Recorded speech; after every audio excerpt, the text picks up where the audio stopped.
Hey everyone, welcome back to the channel. It is wonderful to have you here, and today we're going to take a look at what I think is the best place to start if you want to enjoy light tanking in Cold War. I am of course talking about the FV101, which you are seeing me play in the background right now. As far as Era 1 light tanks go, you are rather spoiled for choice. You have the American Chaffee, the Russian PT-76, the Chinese Type 63-1, or I, or L, I don't know which one it is, and finally you've got the FV101. Now your first question is likely to be, why should I play the FV101 over all the other lights? Well, for me the answer to that is fairly simple: speed and concealment.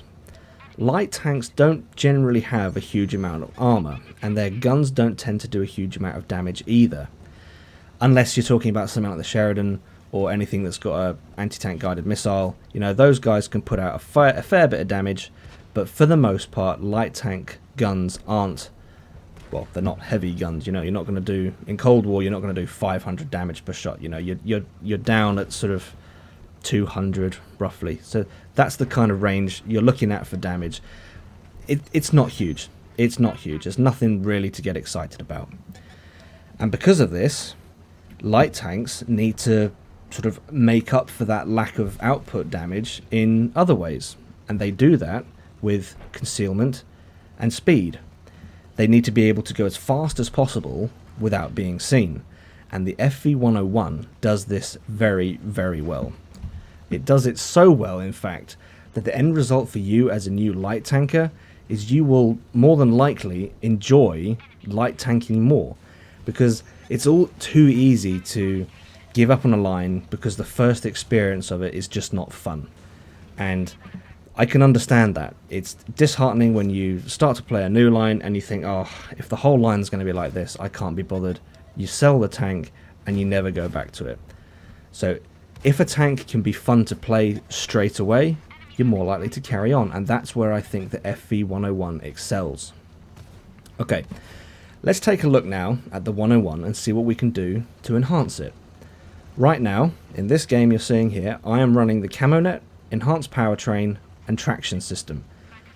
What that does is it boosts my concealment and it boosts my top speed and my horsepower, so I can pull away faster and I can go faster once I've accelerated all the way up. As far as my crew goes, I have a fully skilled crew which is set up to boost all concealment, and what you end up with that crew assigned to the FV is you end up with a lightning quick stealth machine. And this sort of lightning quick stealth machine theme is one that continues all the way up through the British line. Now, when it comes to playing the FV101, you may need to take some time to adjust to its playstyle. As we've discussed, it's got excellent speed and concealment. Its gun can do very good damage, but only in certain controlled situations, and one of those situations is coming up just here, because I believe there's a charioteer to my left. I've come up this far to check there's nothing up to my right. I know the charioteer's on his own, so I put a shot out and I do 216, which is that's a pretty good damage roll for the FV101. But yeah, you may need to take the time to adjust to the playstyle of this tank, because while it can do good damage, it doesn't always, because its primary round is high explosive. So unless you're shooting at the rear end of an enemy target, or you've got a very poorly armored target, you're not likely to do very much damage. But fortunately, this charioteer isn't very well armored, and he's gone. So there you go. I got lucky with that engagement, but that was a controlled engagement where I was able to control who I was and wasn't engaging with. The gun's poor ability to penetrate can sometimes leave you in a situation which can feel hopeless, but this is where your speed and concealment come into play. What you'll notice about the way I've been playing this whole game is that I've not really been trying to shoot anyone. All I've been doing is driving around using my speed and my concealment to farm spotting assist. And on top of that, what I've been trying to do is I've been trying my best to not actually look at enemies, because if I want spotting assist, I don't want the enemy tanks to think that they're being targeted, because if you're targeted, you're going to move. And if you take cover, you can't get shot. So I try to avoid looking at enemy targets, because that way they will sit in the open and then I can farm the spotting assist that I need. And spotting assist is what the FV liner tanks are very, very good at doing. They're very good at farming spotting assist. And in my opinion, that is the goal of these tanks. I've got a 116 chasing me. I remember this. I was getting a little bit nervous because the 116 is flipping quick. I've been quite shocked at just how quick the 116 is. It is a chaffee after all. But yeah, this game's coming to an end. But the primary goal for the FV line light tanks is spotting assist. And as you can see here, we've come to the end of the game. 7,419 spotting assist. Hardly any direct damage. I can't remember what did I do there. 1,500 direct damage and I get MVP. Now that's probably surprising. You'll probably look at that and think, how the heck did you get MVP with only that much direct damage? It's all spotting assist. That's exactly what these tanks are set up for, and this is what they excel at. You want to get spotting assist in the FV liner tanks. Now I think it's very, very easy to say you just want to get spotting assist. Okay, that's great. But how?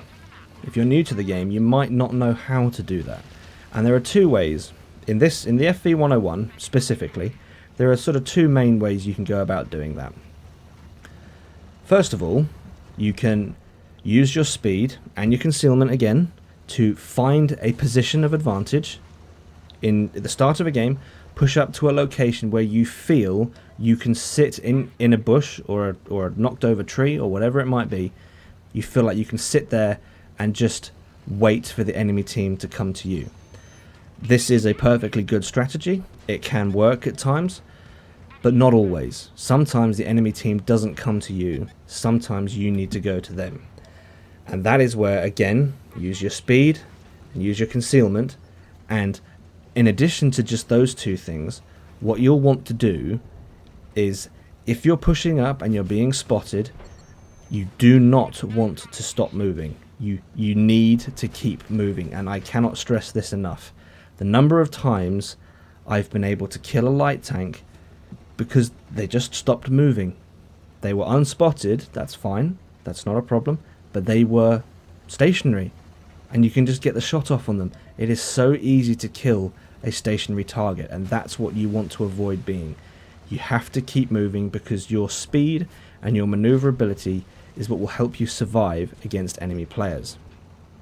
Now, the reason I say enemy players is because if you were to go back to that previous game, you'll notice that I lost about 50% of my health to topography collisions, and I've probably lost more hit points to map collisions than I have to enemy fire. And that also explains why I have my my bad driving shorts collection, which is amusing. But yeah, the number of times I have killed myself is ridiculous. You do have to be very, very careful when you're driving at, well, look at it here, we're going at 97, 96 kilometers an hour. When you're going that fast, you really, really do need to be careful about where you're going, because if you don't, you'll fly off a cliff, or you'll fly off a jump and you'll hit a rock, and before you know it, you've turned yourself on your roof, you've turned yourself on your side, and you're just dead. But anyway, that is about all I have for the FV101. I think this is a very good place to start for anyone who wants to get into Cold War light tanking, because it is quick, it is maneuverable, it is very difficult to spot, and I think it's a great place for people to learn how to farm assisted damage. Basically, that's the whole point of this tank. Is it's a place to learn how to get spotting assist, and it's very, very forgiving of mistakes because it is so quick, it is so well concealed. I think it's a very, very good place for anyone who wants to learn to start. Alright guys, that's about all I've got for this one. If you've enjoyed this video, please leave it a like, if not a dislike. Don't forget to hit that subscribe button, and as always, I hope you're all keeping well, and I will see you out there.